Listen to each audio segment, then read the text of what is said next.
ఈరోజు తెలంగాణ బాలోత్సవం, ప్రభుత్వ బడి పిల్లలు ప్రతిభ గల పిడుగులు. ప్రభుత్వ బడులలో చదివి ఉత్తమ మార్కులు సాధించిన పిల్లలందరికీ ఈరోజు ప్రతిభా పురస్కారాల్ని అందజేయడం అనేది జరిగింది.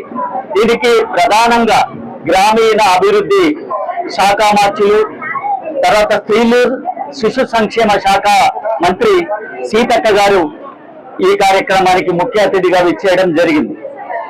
ప్రధానంగా తెలంగాణ బాలోత్సవం అనేక కార్యక్రమాలు నిర్వహిస్తూ ప్రభుత్వ బడులు ఇవాళ బడి అంటే విద్య అంటే ప్రభుత్వంలోనే ఉండాలి, విద్యా విధానం ప్రభుత్వంలోనే ఉండాలి అని మొదటగా నమ్మి ఈ విద్యను ప్రభుత్వ బడులలో చదువుకుంటే కొంతమంది అవమానంగా ప్రభుత్వ బడులలో చదువుతుంటే ఎగతాళి చేస్తున్న ఆ పిల్లల్లో ఒక ఆత్మవిశ్వాసాన్ని పెంచడం కోసం వాళ్ళు